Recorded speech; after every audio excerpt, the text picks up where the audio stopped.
Hi, you're listening to the My Body, My Story podcast.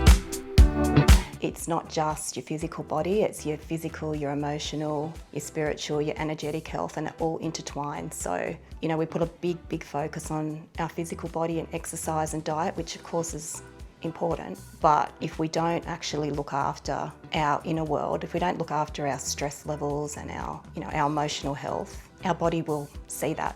It will show on our physical health and how we look and how we feel about ourselves. This is the 45 over 45 chapter where we celebrate rule breakers and role models, the women who inspire us to live life our way and to show their sensuality, beauty, soul, and true essence. Here, we talk about what it's like to be 45 plus, adjusting to the changes that come with time, and we listen to the stories of our participants. If you have an interesting story, we'd love for you to participate. You can email us at info@alexandrawalker.com. That's Alexandra spelt with a KS. Or visit our website, alexandrawalker.com. Hello everyone and welcome to the My Body, My Story project. And today with us in the studio, Michelle. And while she's sitting in the makeup chair and Nicole creating her magic, I'll be asking her a few questions. Morning, Michelle. Welcome to the studio. Welcome to the project. Thank you. Glad to be here. Let's start and tell us 10 facts about yourself. I'm 55, just turned 55 actually. I've got 2 kids and a 1-year-old granddaughter who are the light of my life. I have Maltese heritage, so my dad's from Malta and I went there for the first time last year and that was amazing. I spent 35 years in the corporate world until beginning of last year when I'd completed my studies for counselling. So I'm now a holistic grief and loss counsellor and I have my own business called Inner You Life. Very passionate about mental health and helping people get through their hardships. Mm-hmm. And what is, again, if you can tell us what's the name of the... Inner You Life. Mm-hmm. And where people can find you if they want to. So my website's Inner You Life, and they can reach me at Michelle at Inner You Life, inneryou.life. Mm-hmm. I'm also a volunteer for Lifeline. Mm-hmm. So I'm a crisis supporter there and have been for the last couple of years. So a bit of a trend with mental health for me. Mm-hmm. I love the beach. I live near the beach and the beach is my happy place, I guess, my place of happiness and peace. What else? Where do you live? Which area of the... I live on the northern beaches. Northern beaches, yeah. I thought so because when you said I love beaches. Yeah, I've lived there for the last nearly 5 years. Prior to that, I'd lived out Blue Mountains all my life. Oh, that's so nice. It's a bit of a change, but it's good. And since I moved over there, I actually realised I had some primary and high school friends over there, so we've reconnected with those. So that's been really good. Mm-hmm. What else? I love my friends. I love connecting with people. I'm a big believer in holistic health. Mm-hmm.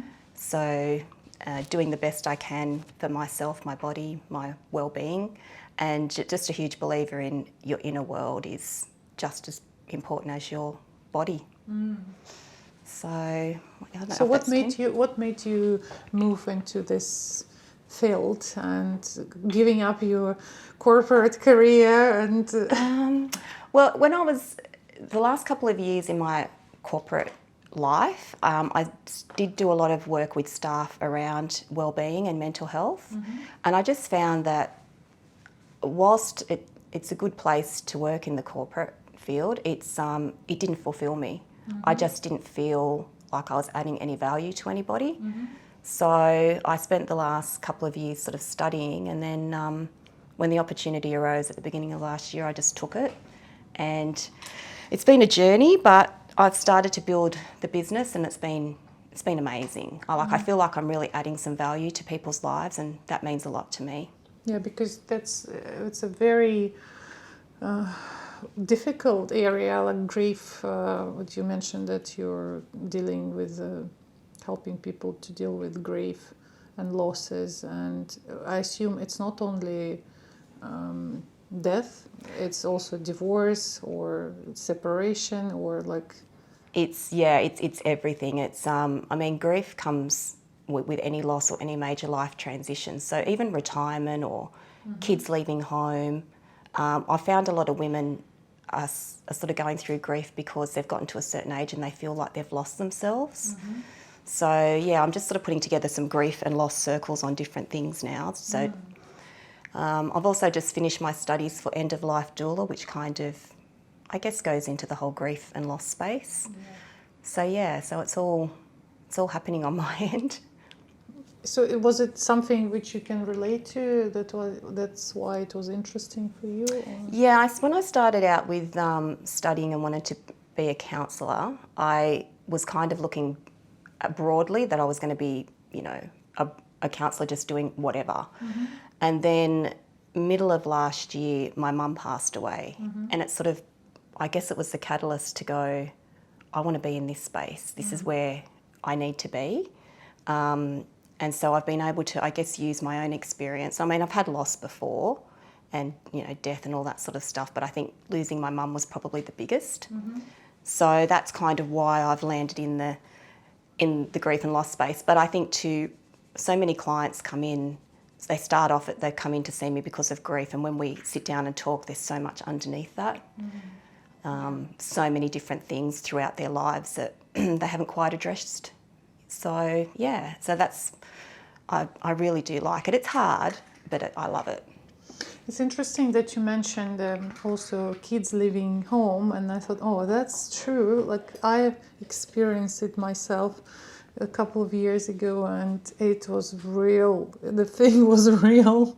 Oh, it absolutely is, isn't it? And that's actually led to this loss of identification, like thinking, okay, who am I now if not a mother? Though I never looked at myself as a mother, you know, I thought I was doing my own thing, and on the way I was bringing up my son.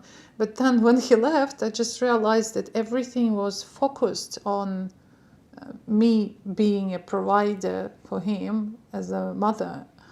So your kids, you mentioned that you have 2 kids, how old they are? And my daughter is 28 and a half, and my son will be 26 in November. They both live separately? Yeah, so my daughter is with her partner and their baby, and my son is still at home at the moment with his dad, still out around the lower mountains area because that's where his work is. But yeah, so they're even though they're adults, I don't know, you still don't ever lose that mother instinct, do you? It's not like they turn 18 and that's it. But it's a big work on yourself to stop performing this role. Mother. It is, and then, you know, then it starts again because now I've got this 1-year-old granddaughter. So I go out every Monday. I don't see clients, and I go and spend the day looking after her and spending it with her. So it's been amazing watching her grow the last year. Is it different to be a mum and grandmother? It is. Everything comes back. You know, all those memories of your own children come back. But I think the difference is it's responsibility. Yeah, and you're so much more experienced, and I feel like I'm so much more relaxed now. Like when my kids were young, I was always worried, and not that you don't worry, but you're just more relaxed than you were when you were a new mum yourself. But she's just started to walk, so that's been full on. Yeah. So let's move to the aging and body image questions. So what does aging means to you at this moment? It used to mean fear. I used to be scared of aging. Although I've always been open and honest about aging, I've never sort of been one to kind of hide my age or, you know, be embarrassed about it. There was still that fear around it. But now I see aging as wisdom and learning and growth and change, like being able to change and find who you are and what you really want to do.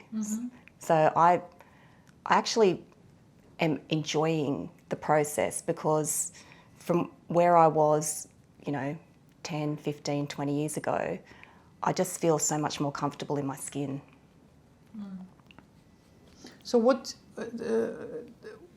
I'll get to this question later about how you keep yourself in such a great shape, because for someone who's listening, they cannot see you. Like when you said I'm 55, I was like, what? Though I know it's like a after 45 project, but I didn't expect that age. Thank you. So, but before we move to the question how you keep yourself in such a great shape, I'll ask you, what do you think are the main causes of body image issues or insecurities? I think, in particular for women, there's still a lot of conditioning and standards around how we're meant to look, how we're meant to dress, how we're meant to behave. So I think, you know, for women, or young girls in particular, they're growing up thinking they need to be a certain way. And I think that conditioning has just been magnified, you know, 1,000-fold by social media. So I think, you know, living or growing up in the social media phase and looking at that stuff all of the time it's not particularly healthy, because a good portion of the time what they're seeing is not actually real. So I think that's a big issue around body image for young people in particular, and even for us, I guess, if we're that way inclined to be worried about that stuff. Yeah, but those don't you think that the social media is just a trigger for existing problem, and the roots are much deeper than... Yeah, it is. I think it's been it magnifies what's already there, and I think a lot of that is around belief systems and what we're raised to, you know, depending on how we're raised and what we're sort of learning and what beliefs we develop is going to impact how we look at ourselves. And then, you know, you've got the whole range of disordered eating and body dysmorphia, I guess. So it's all interlinked. But I think social media has definitely been a big trigger and doesn't help the situation. So you said that it's also to do with the way we're raised, with the family. It starts in the family and the relationship of our parents maybe with their body image, or how they translate it through their behavior. I don't know, like whatever. If your mom kept standing in front of the mirror all the time and saying, "Oh my God, I'm fat," so that's what daughter learns, from hearing that all the time and thinking, "Oh, probably that's bad," and it's the focus of your attention all the time. So how do you think that this negative body image affects relationships? I mean, like all sorts of relationships, not only men and women, but your everyday relationship. Yeah, I think it's got a huge impact, because I think, you know, if you're struggling with your body image, your self-esteem is pretty low. Your belief in yourself, your confidence, the self-love that you have, which is probably very, very lacking if you've got those sort of thoughts and issues about yourself. So I think when your self-esteem is low and you're feeling that way about yourself, number one, you tend to, if we're looking at romantic relationships, you tend to attract people to yourself that may not treat you the way you deserve to be treated, because your self-esteem's so low, so you've got nothing to guide yourself by. You just think you accept the love you think you deserve. So I also think for, you know, relationships with family and friends and all of that sort of thing, it does impact, because quite often you're just so much in your head, and you tend to have that negative thought process about how you look. So going out and things like that become an issue, what you're wearing, how you dress. And then on the flip side, I've seen it where, you know, younger women or girls become quite promiscuous because they're looking for that validation for themselves that they can't give themselves. So I think there's a lot of impacts, and I think it goes really quite deep in how people are going to react to it. So, if your body could talk, what do you think it would ask you or tell you? I think it would say that it's not just your physical body, it's your physical, your emotional, your spiritual, your energetic health, and it all intertwines. So, you know, we put a big focus on our physical body and exercise and diet, which of course is important. Mm-hmm. But if we don't actually look after our inner world, if we don't look after our stress levels and our emotional health, our body will see that. You know, it will show on our physical health and how we look and how we feel about ourselves. So I think it's, my body would say, make sure it's, you're not just going for your walk and doing your exercise and eating well. Make sure you're doing your other stuff, you're taking care of yourself, your self-care.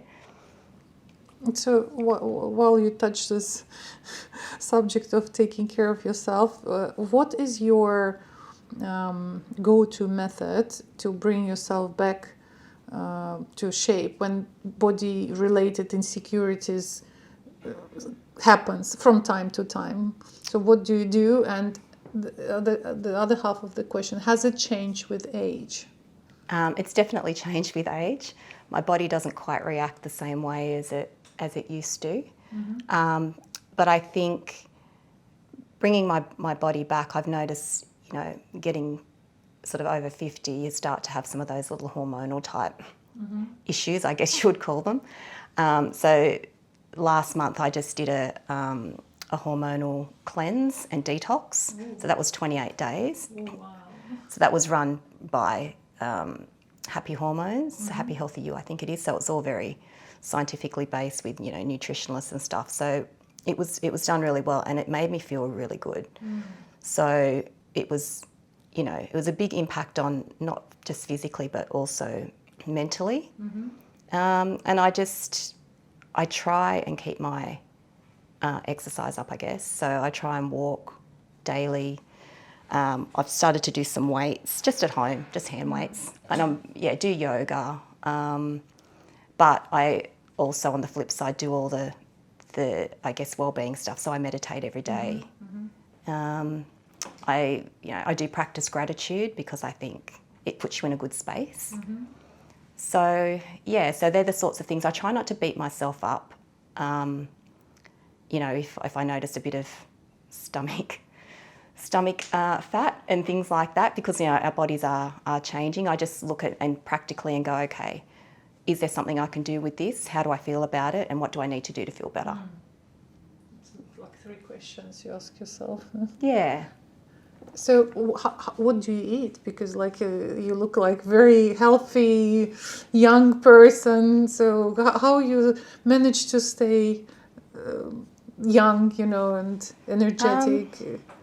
I'm not overly strict on what I eat. Mm-hmm. I'm probably a little stricter these days than I was, but I don't except when I was on my cleanse and detox, mm-hmm. I sort of try and stick to an 80-20 rule. I love chocolate, mm-hmm. so I do indulge. Mm-hmm. But throughout the week, I do just try and eat, salads and vegetables and mm-hmm. protein and mm-hmm. that sort of stuff. I have sort of started to steer clear a bit of your white breads and things like that. So I do try and stay away from that. But I drink a ton of water mm-hmm. And herbal tea. I don't drink any coffee. Mm-hmm. Don't smoke, and I do enjoy a glass of wine and a drink every now and then, but it's not regular. So, but yeah, I think just through my studies and working with people, I think that you can improve how you sort of look, and whether that's how you really look or how you see yourself, mm-hmm. By looking after your stress and your mental health. Yeah.